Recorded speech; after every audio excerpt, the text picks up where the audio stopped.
like I said, intellect. His words that he was talking to that man on Facebook didn't add up with his bars, and Colombo Black cooked him. So I have Colombo Black winning that 1-0 because all it was a one-round battle. After a brief intermission, we came back in. We had Interstate Flames from Beantown versus Young Pop. Now, I've never seen Young Pop battle. People, there ain't no one on the fence that I talk to that's with Young Pop. They either like this dude or they hate that man. I had talked to Interstate Flames and hung out with him before the event. I thought Young Pop cooked. I don't think that Young Pop had enough to beat Interstate Flames. You know, Interstate Flames is out there with Chilla. So, Interstate Flames cooked. And, he was dealing with a hostile crowd. Now, when I say a hostile crowd, I'm not talking about like a normal hostile crowd that's hating on the dude. Like, they respected his craft so much, and they were so amped from the previous battles that they were just messing with the dude because they respected him so much.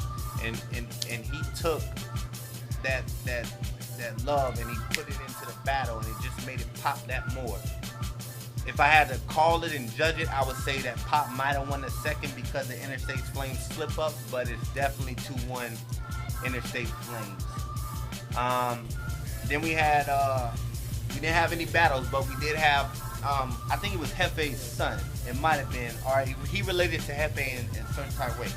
But Lil Man, I think he might be between the ages of 10 and 13. He came with with his track Party and Bullish. And man, look, 90% better than any of mainstream artists that's out there right now. And I like this track. Look out for that little dude, man. So after that, we had an intermission, and then we come into the last two battles. And Dre Vicious versus Bone Be Crazy was the first co-main event. So, Bones Be Crazy, another old head, and he was talking that real. He was talking to Dre Vicious. The only thing is that's Dre Vicious. And there's only two people that I ever seen beat Dre Vicious, and that's Young B the Future and that's Danny Myers. You have to have a cheat code to beat Dre Vicious. If you don't, you're gonna get slaughtered. And that's exactly, not saying Bones was fighting. My man Bones was swinging. Dre Vicious left with a body, planned the wake and funeral, did the autopsy, suited him up and brought him to the church, and then buried him in the cemetery.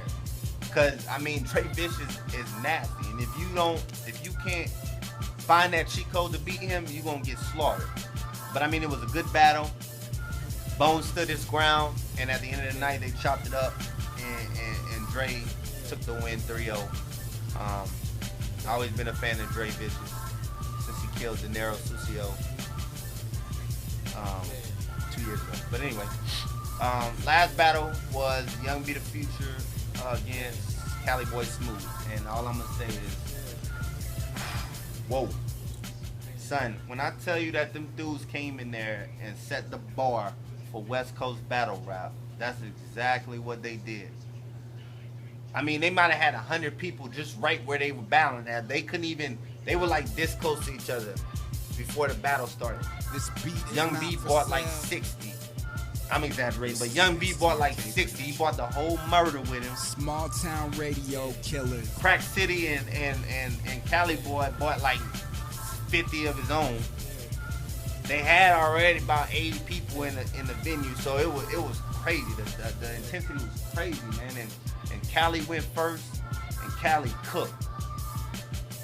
Young B came in first round, cooked, dead even.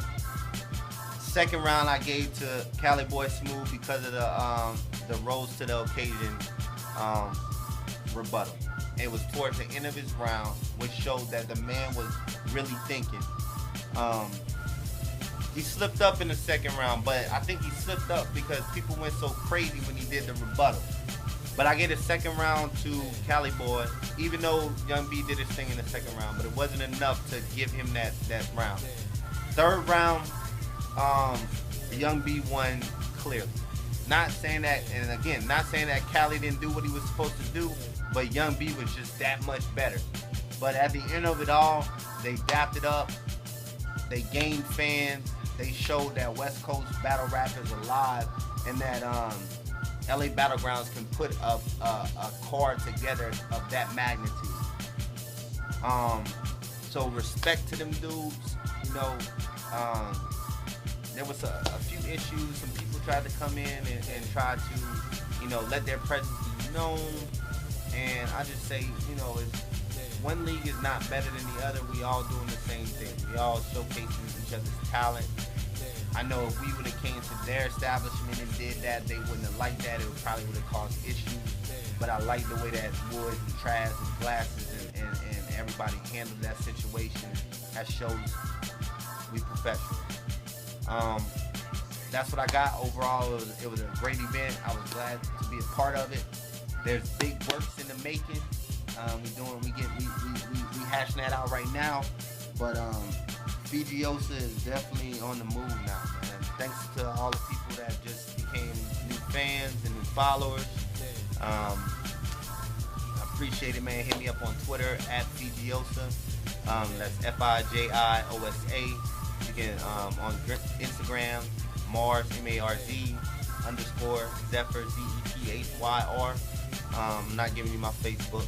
If you follow me on Facebook, you follow me, but you ain't